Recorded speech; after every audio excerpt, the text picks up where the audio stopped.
Well, thank you for coming to the afternoon session. This has been a really energizing day. We've covered a lot of ground, and the topic of this client panel this afternoon is actually about integration, and it's about how we come to a common place of a holistic view of non-conscious behavior.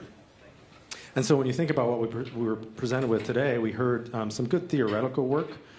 Forbes did a really nice job talking about the importance of motivation. There weren't a lot of other folks in the room that were talking explicitly about motivation and how it interacts with our other measures. We did hear a lot of new information on methods and the integration of methods, which is really important. Interscope talked a lot about the integration of integrated consumer neuroscience, and we just saw HCD cover integration in depth. And so I would like to start off this panel by thinking about two kinds of a holistic view. One is a holistic view of non-conscious measurement, so getting our measures into a single holistic mindset. And the other is a holistic view of the consumer non-conscious. And the two are definitely linked, but they're distinct in some way. So there's measurement, and then there's the non-conscious itself and how it influences behavior. And so for our panel today, I'm going to introduce our two client panelists. We have Nick Harrington, who is a principal scientist at Procter & Gamble. And we have Sarah Snudden from Green Mountain, from Keurig, which is part of Green Mountain Coffee Roasters. And Sarah is Senior Consumer Insights Manager at Green Mountain at Keurig. And by the way, I just heard that Keurig is the best stock of the year. So congratulations on that. Thanks. I'd love to say it was all the insights. It was all the insights. It was Coke. And Sarah and Nick, would you take a moment to introduce yourselves in more detail and tell the audience a little bit about your roles at Keurig and at Procter & Gamble? So I, at Keurig, cover a lot of space in terms of sort of being a fast-moving, fast-growth company. Not all of the infrastructure scales at the same rate, so insights has to work quickly and efficiently. Before being at Keurig, I spent 8 years in what I call CPG finishing school at Clorox, where I also had the luck of working on the Procter & Gamble joint venture, which was kind of a cool way to see two hypermatrixed organizations hypermatrix themselves together. And before that, I was just a really curious kid who happened to get a great break and go to grad school on a scholarship that let me do behavioral economics, and they were geared towards social change. That's great. Thank you for that introduction. Nick? So hi, Nick Harrington. I joined Procter & Gamble 15 years ago in London after finishing a PhD in experimental psychology, and actually joining the company to help them think about how we actually do this 15 years ago. So how do we actually better bring behavioral measurements to bear to actually create better consumer products? So since then, actually joined the company in London in the healthcare business, and then moved to the corporate headquarters in Cincinnati, where I was responsible for creating our behavioral sciences lab, and then more recently moved to Boston to the Gillette business to help get guys to stop growing beards. It's been a tough few years, hasn't it? Blame the Red Sox. Great, thank you for those introductions. So I want to start off with a question. When you hear holistic models of the non-conscious, what does that mean to you? Well, for me, I think when I hear holistic, I start to think about all the parts that could be integrated. So I probably go more to the second version of holistic that you talk about than the first. And I think about orchestration and integration and trying to make sense of data that may not always point in exactly the same direction. I also try to think about like all the pieces that maybe we're not listening to or hearing or having in the mix for whatever reason, and how those could add value. And that's kind of my top line, I guess. Thank you. Nick? I think we had some great presentations this afternoon that touched on to this idea of the importance of actually looking not at a single response, but looking at multiple responses. So understanding how people behave in the context, and also understanding the impact of different sensual or sensorial measurements. One of the realizations I think we've had in P&G is that actually we actually make products that address a lot of negatives. I mean, we take away poo, we take away sweat, we take away nasty smells. And these are things that consumers don't really want to think about. And to be honest, when our products are working well, they don't actually think about us at all. Because why would you think about something that's taking away nastiness if it's doing its job? So we've now got, we want to get feedback from consumers when they're not necessarily engaging with our products until they let them down. So, so we've got a great product that's doing a really great job. So how do I actually understand about, how can I improve it further? And I can't do that unless I actually understand the holistic model. Because without that, it's just, I'm going to have to, as Susan said, I'm going to have to watch, and I'm going to have to listen, and I'm going to have to do a much better job of understanding things that aren't articulated. So that's where I go to. I think, we've had a really great sort of day of seeing all these different, like maybe more of the science of measuring responses. But I'm excited because the rest of the afternoon, I also feel like we've got some of the pieces like cultural thinking about how you fit in your way of belonging, and, even the sort of breaking down big data and machine learning and things that there's so much right now that's new and different and has to come together. And I don't think any of us are probably experts in holistically all of it, but it's an exciting time. Yeah, it's a big challenge for us, right? I mean, a lot of us in the room have been at this for many years, some back to 2002, and now we're in 2014, and we're probably out of the early adopter phase in the industry, but maybe not into the early majority phase yet in terms of adoption in the industry. So really the tide, hopefully, is only going to rise from here. From a holistic perspective, when you think about what needs to come together, let's talk about it on the measurement side of things first, and then maybe go into the theoretical on the non-conscious mind. When you think of bringing measurement techniques together, what provides you with a holistic view? What do you think would provide you with a holistic view of the non-conscious influence on behavior? I think one of the things that we need to do is, as a community, is be quite honest about the fact that there probably isn't a magic bullet or a silver bullet, and the fact that consumers are complicated. If they weren't complicated, we probably wouldn't have jobs here. And so I think what's key for us is that we're going to need a multimodal approach, and we're going to need to have different metrics and different sensors and different observation techniques, and we're going to have to integrate those. I mean, I think that's the term. That's where holistic comes from. And as I look at a couple of vendors vendors and friends that I've had a chance to work with, people like Peter Hartsbeck and his group at iMotions, and Carl Marcy and his team at Interscope, I think the beauty of their work is that they've recognized this, and they've got a wide range of sensors that they use, and then the beauty is then bringing it together and combining it. So we actually get, so that one piece alone doesn't answer the question, but when we combine them, it gives us the insight. Yeah. I think building on that and thinking more about the context of how we have to bring it to life in our CPG landscape, I think the part that's you have to find that balance of constantly having the curiosity and energy and the sort of willingness to take on the stuff that's meaty and really makes you think and makes you work.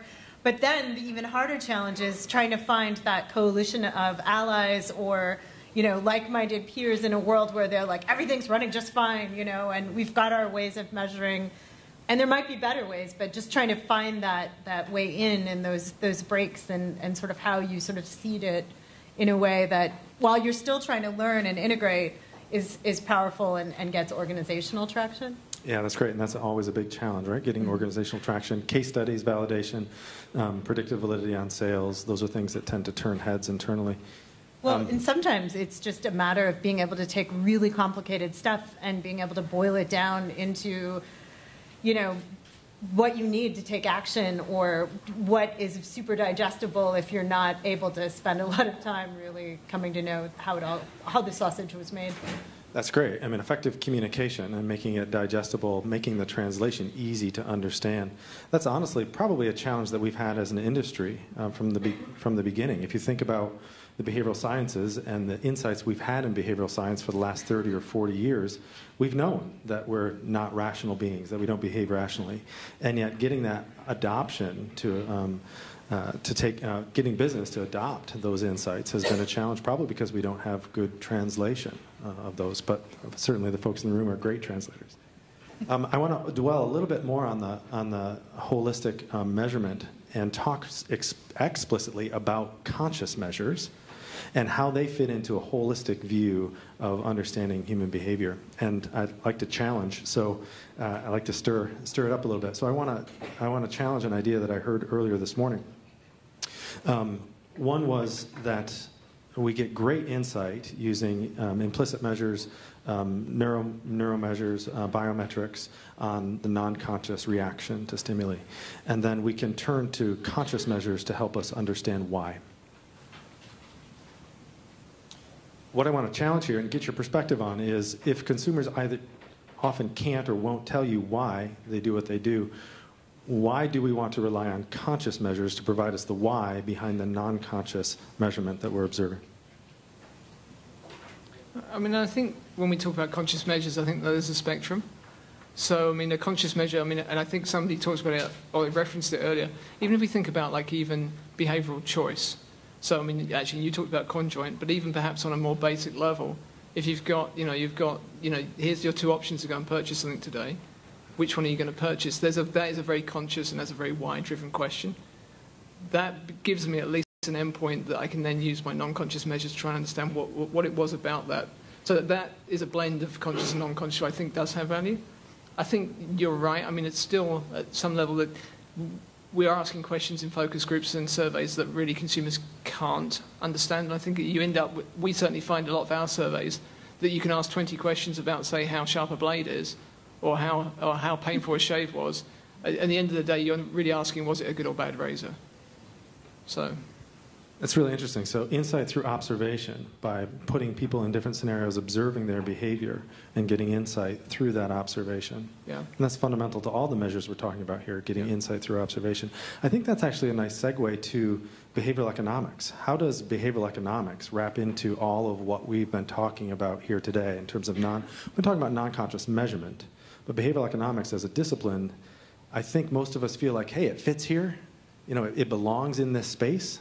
But how, in your minds, does behavioral economics wrap into this idea of non-conscious measurement? No, I think for me, part of where I kind of get that foot in the door for behavioral economics is when you think about the variance in consumers' behavior and how different it can be in different occasions. To me, I think part of the behavioral economics equation is sort of that short-term versus long-term and how they sort of make decisions. And if you ask them, I think it's easier to talk about like your long-term and your vision and your aspirations. But if you observe them, you know, oftentimes you see the short-term, you know, play out more powerfully, or the priming or the context. And I think it's sort of figuring out how to sort of interpret all those pieces that's where it gets kind of interesting. That's great. I'm not sure I'm going to be able to answer that question for you, but I do think that the behavioral observation piece is key. I think behavior has to be where we start. And I think whether it's behavioral economics or whether we should be thinking more about cultural anthropology and ethnography, I mean, I think to me, we touched on it a little bit earlier in terms of context. Context is king. If we ask the right question in the wrong context, we're still going to get erroneous data. So I think we have to really be careful about asking the right question in the right context in order to use the context to retrieve information from memory and allow them to have the emotional response and see the real behavior schema play out. So it's interesting to me because one of the things I think about a lot is transcendent innovation and how if you seed a behavior with this group versus that group, you potentially you might have a smaller market initially because you've chosen a group that's not that big, but they're disproportionately influential. And when you look at sort of the projections of sort of what having them be potent early adopters does for your business in the longer term, it's the right decision to make, although sometimes that's hard to sell into leadership as well, because obviously bigger initially sounds really cool. Short, long term, you know, a lot of balancing acts. Oh, that's really interesting. Thank you for those comments. So we obviously want to make this real through case studies, and I think everybody's eager to hear you know, the kinds of projects that you've been doing. I'd love to hear a couple of successful projects. Let's start with the successful ones that you've had using non-conscious measurement. Sarah, do you want to? Well, I, without going into too many spicy details, I think if you think about like the business of a Keurig machine and K-cups and all of it's not an easy prototype. It's not like another sort of, here's some different bottles and here's some different juice that goes in them. So when you think about sort of learning about not to say that that's not hard in and of itself. I lived in that world a really long time. But, the notion of having, trying to get a 5-sense experience on something that takes a really long time, and you have to make some even decisions about how you would prototype that experience, what is the haptic experience? What is the smells and the sounds and the colors and how it all comes together? The virtual piece is potentially really powerful because it enables us to sort of learn more without having to invest and take all the time to make the physical prototypes maybe in the same way. When you think about shopping complexity in terms of, you've got all these different K-cups in boxes that are all more or less the same, but you also are trying to get incremental occasions for cocoa and probably tea. You've got to sort of have easy ways to sort of not overwhelm with the awesomeness of variety, but still have that ability to be like, I've got a little mental energy left to put one more thing in my cart. I think we just ran out of time. Oh, we're out of time. Can we have 2 minutes for Nick to give a case study? Sure. 2 minutes. Thanks, okay. Nick. I'll be quick. An example we had actually also at the retail environment, which I thought was always one of our classics, was we had a new product that was going to go into new packaging to go on shelf. And the designers had come up with this idea of actually associating the product with breast cancer awareness. So they actually wanted to make the packaging candy pink.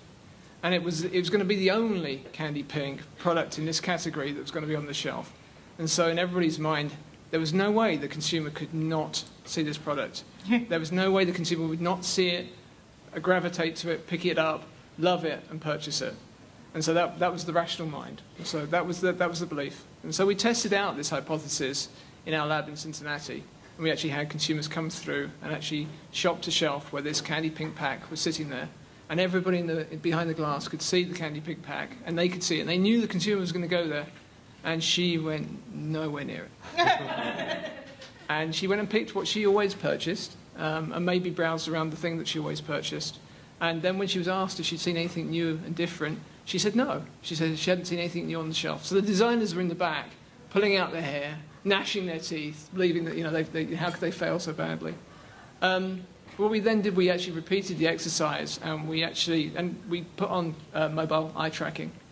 And what became really evident really quickly was that as soon as the consumer entered the shopping environment, she actually made a fixation directly onto the candy pink pack. And that was one of the first things she saw when she entered the aisle. And then instantly, she moved away and then started to search for something that was familiar. So the hypothesis was that actually she used the candy pink pack to navigate a complicated shelf and deselected an area so that she could actually make a decision faster. So so it becomes a challenge. So it was so new and different, it didn't have any meaning. Now, I think we would learn from that if you could then make that pack meaningful or fluent or familiar. So either it was through advertising or even in-store merchandise. So you could actually say, look for the new pink pack. This will help you. This new and different from Procter & Gamble. That may have actually solved the problem. But in the absence of that, then, they are, again, we talked about it earlier, that we don't like to work. We don't like to think. So we'll use obvious cues to actually reduce the effort we have to make. That's great. Thank you for those case studies. Now, the talks are so short, so we'll wrap here and go to the next session. There's obviously a big challenge for us as an industry when we think about holistic models of measurement and holistic models of the non-conscious influence on behavior. And I'm excited to tackle these challenges with you over the course of the next several years. Thank you.